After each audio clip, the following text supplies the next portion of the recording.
poder falar sobre um assunto bíblico muito importante. É um assunto que eu amo na palavra de Deus. Você está com a sua Bíblia aí? Então vamos conferir este assunto na palavra de Deus. Este assunto tem sido um assunto muito discutido pelos cristãos, né? Pela teologia, que é a natureza de Cristo. A natureza de Cristo. Há muita especulação em relação a isso, porém nós só conhecemos aquilo que a Bíblia nos informa sobre a natureza de Cristo. É um assunto que eu amo demais, cristologia, né? O estudo da teologia que trabalha só na natureza de Cristo, chamado cristologia, tá bom? Então, o que nós temos de informação a respeito desse assunto hoje?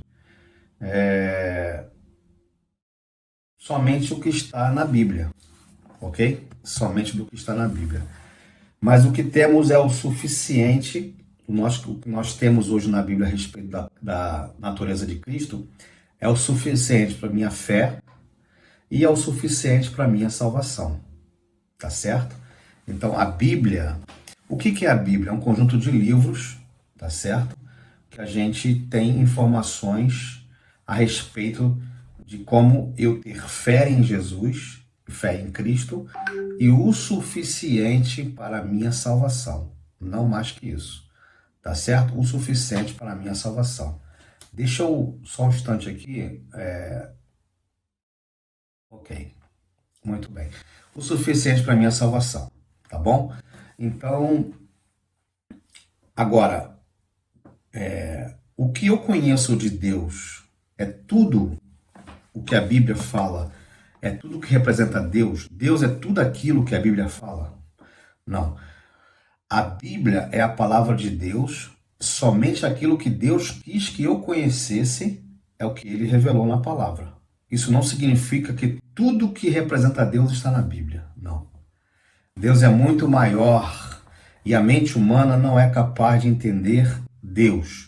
Existe uma palavra, uma frase que eu aprendi ao longo da minha vida: Deus é incognoscível.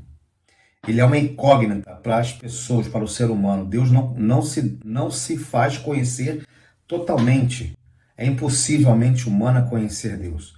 Nós teremos toda a eternidade para conhecer Deus, para buscar um pouco mais de conhecimento além da Bíblia, tá certo? Porque Deus é incognoscível. Palavra bacana essa, né? Deus não se pode conhecer, mas o que ele se revelou através da Bíblia é o suficiente para a minha fé e para a minha salvação, tá certo? Então vamos lá, abra sua Bíblia primeiro em João capítulo 1, Evangelho de João. Estou abrindo a minha Bíblia aqui, abra sua Bíblia, vamos falar sobre a natureza de Cristo, tá bom? Abra sua Bíblia, a Bíblia em João capítulo 1, versículo 1, e depois a gente vai ler o 1, 2, depois vamos ler o 14, tá bom? Então, o que a Bíblia fala sobre a natureza de Jesus? Vamos lá. No princípio era o Verbo, o Verbo estava com Deus e o Verbo era Deus. Olha que verso interessante. O 2, ele estava no princípio com Deus, todas as coisas foram feitas por intermédio dele, e sem ele nada do que foi feito se fez. Opa, tem uma informação importante aqui. No princípio era o Verbo. Verbo, a palavra aqui, verbo é a palavra, a ação. Verbo é ação. Fazer, caminhar, né? Andar, correr, verbo, ação. Traz noção de ação. Então, no princípio era o Verbo estava com Deus e o Verbo era Deus. Então, eu tenho a informação de que o Verbo, que princípio? Né? Bará Hashamaim. Então, Bará, no princípio, é o mesmo princípio lá no Gênesis 1, capítulo 1. No princípio criou Deus. Bará Hashamaim. Bará, no princípio criou Deus. No princípio era o Verbo. Então, o Verbo aqui estava com Deus e o Verbo era Deus. Opa, temos a informação de que o Verbo é Deus. Ok? Todas as coisas foram feitas por intermédio dele. Está falando do Verbo. E sem ele, nada do que foi feito se fez. Olha que interessante isso. Aí você olha para o verso 14 e vai dizer assim: o Verbo se fez carne e habitou entre nós, cheio de graça e de verdade. Vimos a sua glória como a glória do unigênito do Pai. Esse verso aqui é muito importante para estudarmos sobre cristologia, sobre a natureza de Cristo. O Verbo, o 14, o Verbo se fez carne. Está falando de quem? Do Cristo, do Jesus, do Messias. O Verbo se fez carne e habitou entre nós. Esse habitou entre nós aqui é a palavra grega para skinou. Esquinou, quer dizer, armou a sua barraca entre nós, quis estar entre nós. É como diz lá em Gênesis 23, versículo 8, quando Deus disse para Moisés: constrói uma tenda para me habitar no meio do meu povo. Esse verbo esquinou no grego, habitar entre, estar dentro, entre o povo. Então, veio, o Verbo se fez carne, habitou entre nós. Então, o Verbo, no princípio, era o Verbo do versículo 1, capítulo 1, versículo 1. O Verbo é Jesus, habitou entre nós, se fez carne, habitou entre nós. Isso aqui, para mim, é uma grandeza, é de uma revelação incognoscível, eu posso dizer assim. A mente humana não consegue entender isso aqui. Então a Bíblia disse que Deus, Jesus é Deus. O Verbo, no princípio era o Verbo era Deus, e o Verbo estava com Deus, e o Verbo era Deus. Esse é o princípio. Esse é o contexto, ok? Então o Verbo criou todas as coisas. O verso 2 diz aqui, ó. O verso 3, todas as coisas foram feitas por intermédio dele, e sem ele nada do que foi feito se fez. Então, o Verbo é Deus, ok? E todas as coisas foram feitas por ele. Tudo que existe, então a gente pode ver o céu, a lua, as estrelas, o sol, a água, o mar, as árvores, os pássaros, os animais, os seres humanos. Tudo foi feito por ele. Isso aqui é de uma grandeza impressionante. E aí, no verso 14, diz assim: o Verbo se fez carne. Então a gente começa a entender, esse Verbo que criou todas as coisas se tornou humano, carne, e habitou no meio, e habitou entre nós, quinou, armou suas tendas. É o mesmo contexto lá. Cheio de graça e de verdade, vimos agora glória como do unigênito do Pai. A palavra unigênito aqui é monogenês. Monogenês quer dizer o único da espécie, o único gerado. O único da espécie. Antes dele não teve, nem depois dele terá. É o único, gerado pelo Espírito Santo de Deus. No ventre de uma mulher humana. Isso aqui é de um mistério tão grande que, por mais que a gente conjecture, por mais que a gente tente entender, não vamos compreender isso aqui. A Bíblia está falando, João capítulo 1, versículo 1, 2, 3 e o 14, está falando que o Criador de todas as coisas agora vai ser gerado no ventre de uma mulher que foi escolhida pelo céu, e esse unigênito, que é o monogenês, gerado pelo ser espiritual, como Deus, Espírito Santo, o Criador, ele vem a este mundo depois de 4.000 anos de pecado, é gerado no ventre de uma mulher escolhida pelo céu para salvar a humanidade. Isso é de uma grandeza. A teologia, nenhum doutor, nenhum teólogo, nenhum mestre, nenhum PhD tem condições intelectual para explicar esse mistério. O fato é que aconteceu. O fato é que isso aconteceu. E aconteceu de uma maneira maravilhosa, né? Se a gente vai agora em Lucas, então a gente, falando disso aqui, é de uma grandeza maravilhosa. De uma grandeza maravilhosa. Então a gente começa a entender, né, que existia um projeto, um plano para salvar a humanidade. E esse Jesus que apareceu entre nós, ao estudarmos sobre a natureza dele, nos impressiona. Tão grande mistério é esse contexto de o Verbo habitou entre nós. Quando ele habita entre nós, a Bíblia chama ele de o segundo Adão. O segundo Adão. Então a gente pode abrir a Bíblia em Hebreus capítulo 1. Vamos abrir a nossa Bíblia em Hebreus no capítulo 1. Eu estou abrindo a minha Bíblia aqui, abra a sua Bíblia, Hebreus capítulo 1, o versículo 4. Tá? O versículo 4. Então nós já entendemos, aprendemos que o Verbo, o Criador de todas as coisas, se fez carne e habitou entre nós. Como a Bíblia chama esse Verbo? Então, Hebreus 1, versículo 4, eu vou ler a partir do versículo 1, diz assim: havendo Deus outrora falado muitas vezes, de muitas maneiras aos pais pelos profetas, nesses últimos dias nos falou pelo Filho, a quem constituiu o herdeiro de todas as coisas, Filho, pelo qual também fez o universo, concatenando com o pensamento de 1 João 14. Ok? Filho, por ele foi feito todas as coisas, a quem constituiu o herdeiro de todas as coisas, pelo qual também fez o universo. Ele que é o resplendor da glória, a expressão exata do seu ser, sustentando todas as coisas pela sua palavra, do seu poder. Haja, né? Ação, o verbo agir, ele fez todas as coisas. Depois de ter feito purificação dos pecados, assentou-se à direita de majestade nas alturas, tendo se tornado tão superior aos anjos quanto herdou a mais excelente nome do que eles. Então, tornou-se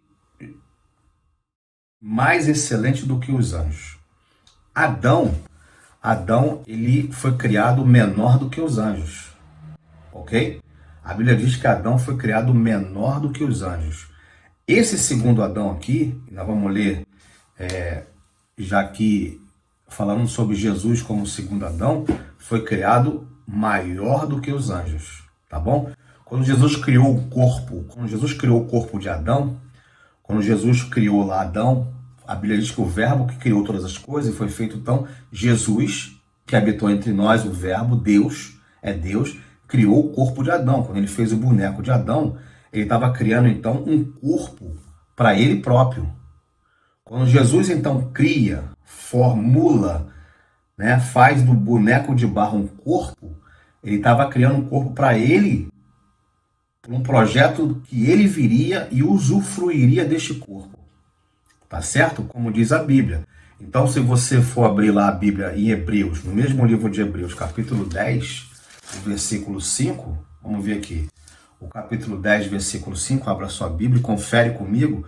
A Bíblia no versículo 5 do capítulo 10 diz assim, 10 versículo 5, por isso ao entrar no mundo diz, sacrifício e oferta não quiseste, antes um corpo me formaste. Se você ler todo o contexto aqui, você vai ver que é Jesus falando. Então, quando Jesus faz o corpo de Adão, na verdade, do projeto da redenção, Jesus estava criando um corpo para ele mesmo usufruir desse corpo. Para ele estar nesse corpo, porque ele nasceu de Maria, foi gerado pelo Espírito Santo. Bom, o contexto aqui nós precisamos entender o seguinte, abra sua Bíblia em 1 Coríntios, capítulo 15, versículo 45. 1 Coríntios 15, 1 Coríntios, abra sua Bíblia, eu estou abrindo a minha aqui, capítulo 15, versículo 45. 1 Coríntios 15, versículo 45. Estou chegando aqui já no verso. 15, 45. Vamos lá. 41, 45. 1 Coríntios... É segundo, deixa eu ver aqui. Ah, tá. 45. Pois assim está escrito. 1 Coríntios 15, 45. Pois assim está escrito. O primeiro homem, Adão, foi feito alma vivente. Então, nós podemos ver lá em Gênesis 2:7, que Jesus fez o corpo, Jesus ao criar o homem, ele fez o boneco de barro e soprou nas narinas do homem e o homem passou a ser alma vivente. Já falamos isso em outro vídeo. O homem não é uma alma, não tem uma alma, ele é uma alma, ok? Então quando Jesus sopra nas narinas do homem, do boneco, ele se torna uma alma. É o que o verso está dizendo aqui, ó. O primeiro homem, Adão, foi feito alma vivente. O último Adão, falando de Jesus, porém, é espírito vivificante. Espírito, o último Adão é espírito vivificante. Ok? Falando de Jesus. Então, Jesus é considerado o segundo Adão. Quando Jesus forma o corpo de Adão, ele, na criação, estava formando um corpo para ele mesmo, que viria com um projeto de redenção do ser humano. Ok? Eu estou construindo uma ideia para a gente finalizar falando sobre a natureza de Cristo, ok? Então, Jesus é considerado pela Bíblia o segundo Adão. Beleza? Muito bem. Jesus, então, quando ele chega neste mundo, ele tinha duas naturezas. Tá? Os estudiosos vão dizer sobre a natureza pré-lapsariana e natureza pós-lapsariana. A palavra lapsus vem do latim, ok? Lapso quer dizer erro, errar, erro. Então, quando você diz pré-lapsariana, antes do erro, pós-lapsariana, depois do erro, tá? Então nós vemos que Jesus é considerado o segundo Adão.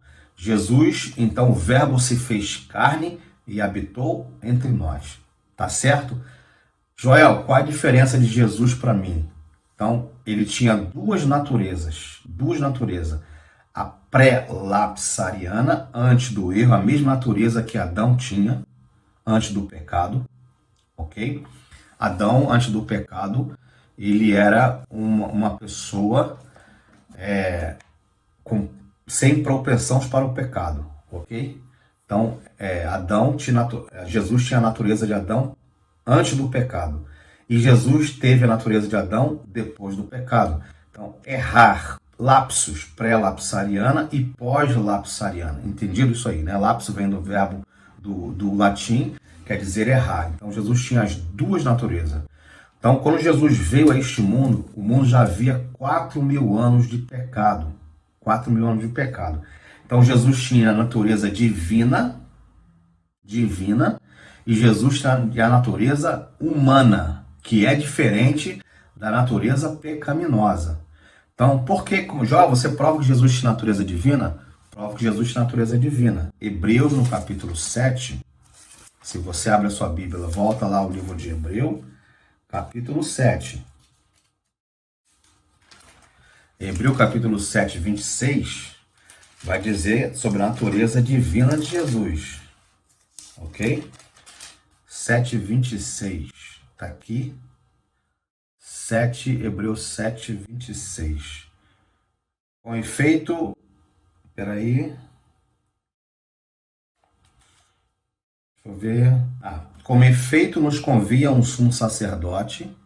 7, 26. Com efeito nos convia um sumo sacerdote como este, santo, inculpável, sem mácula, separado dos pecadores, e feito mais alto do que os céus. Característica de uma natureza divina, tá? Com efeito nos convia um sumo sacerdote como este, santo, inculpável, sem mácula, separado dos pecadores. Tá certo? Lucas 1, você abre a sua Bíblia, confirmando esse texto, você abre a sua Bíblia em Lucas capítulo 1, abre a sua Bíblia, eu estou abrindo a minha, você abre a sua. Lucas 1, 31 a 35, vamos ver também que Jesus tinha natureza divina. Ele não era natureza pecaminosa, ok? Confirmando a natureza divina de Jesus. 1, 35, aqui. Respondeu-lhe o anjo, descerá sobre ti, falando para Maria, o Espírito Santo e o poder do Altíssimo te envolverá com a sua sombra, por isso também o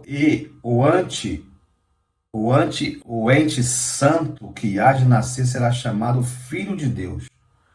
O ente santo que há de nascer será Filho de Deus. Ok? Muito bem, 34. Vamos ler do 34 para melhor entendimento. Então disse Maria ao anjo: Como será isto? Pois não tenho relação com homem algum. Respondeu-lhe o anjo: Descerá sobre ti o Espírito Santo, e o poder do Altíssimo te envolverá com a sua sombra. Por isso também o ente santo que há de nascer será chamado Filho de Deus. Então Jesus já nasce santo, gerado pelo Espírito Santo de Deus. Então Jesus já tem uma natureza divina aqui. Joel, Jesus tinha natureza humana, ele sentia fome, sede, ele sentia calor, frio, natureza humana, não é natureza pecaminosa. Você pode provar isso? Posso. Jesus sentiu sede. Se você pegar João 19, mais um livro à frente, João 19, versículo 28, acho que é isso. João 19, versículo 28, no sacrifício de Cristo, ele disse assim no versículo 20, depois a morte de Jesus, né? Depois, vendo Jesus que tudo já estava consumado para se cumprir a Escritura, disse: Tenho sede. Natureza humana sente sede. Jesus sentiu fome. Mateus 4, versículo 2. Vamos abrir Mateus 4, na tentação. Na tentação, ele foi separado para ir ao deserto ser tentado. Ele sentiu fome. Satanás, então, começou a tentação. A gente vai ver lá. A seguir, foi Jesus levado pelo Espírito ao deserto para ser tentado pelo diabo, e depois de jejuar 40 dias e 40 noites, teve fome, natureza humana de Jesus. João 11, se você abre a sua Bíblia em João 11, 35, vamos ler João 11, capítulo 11, versículo 35. Jesus chorou, natureza humana, né, na morte de Lázaro, quando ele olhou a multidão lá. O verso 35 é o menor verso, o segundo menor verso da Bíblia, né? O primeiro é e disse Jó, né? Versículo 35 de João 11 diz assim: Jesus chorou, natureza humana de Jesus. Bom, quero que você preste muita atenção no que eu vou te dizer aqui. Jesus tinha duas naturezas, a pré-lapsariana, antes do erro, um homem igual a Adão, ele era chamado o segundo Adão, e natureza pós-lapsariana, depois do erro, depois do pecado. Natureza de Cristo era humana e divina, não pecadora, ok? Jesus não pecou, não houve pecado em Jesus. 1 Pedro, versículo 2, 22, vai confirmar isso. 1 Pedro, primeiro livro de Pedro, versículo 2, capítulo 2, versículo 22. Abra sua Bíblia. 2:22 vai dizer aqui, ó: o qual não cometeu pecado, nem dolo algum se achou em sua boca. Vou ler 2:22 de 1 Pedro. A qual não cometeu pecado, nem dolo algum se achou em sua boca. Jesus não pecou, não tinha tendências para o pecado. Jesus não tinha propensão para o pecado. Jesus tinha natureza divina e a natureza humana, não tinha natureza pecaminosa. É diferente, ele não tinha tendências para o pecado como eu e você. Jesus ele foi afetado pelo pecado, mas ele não foi infectado pelo pecado. Tá certo? Vou repetir, Jesus foi afetado pelo pecado, mas não foi infectado pelo pecado. Eu não venço como Jesus venceu, não posso fazer isso, porque a minha natureza é diferente da dele, tá? Eu venço porque ele venceu, e por isso eu venço, por intermédio dele. Isso eu confirmo lá em João 15, versículo 5, na última parte do verso vai dizer assim, Jesus falando, sem mim nada podeis fazer. Então, essa ideia de que eu venço como Jesus venceu, não consigo. Eu venço porque ele, em Cristo, eu consigo vencer. Sem ele, nada eu posso fazer. Tá certo? Nós quando nascemos, Davi vai dizer lá no Salmo 51, né? Vamos ler Salmo 51, versículo 5. Em pecado eu nasci, mas eu quero ler para você aqui, Salmo 51, versículo 5. Tá? Em pecado eu nasci, acho que é esse, 51, 5. Tá aqui. Abra sua Bíblia, Salmo 51, versículo 5, vai dizer: Eu nasci em iniquidade e em pecado me concebeu minha mãe. Desde a época em que nós nascemos, a criança quando nasce, já nasce pecadora. Ela precisa de um salvador. Uma criança precisa de um salvador.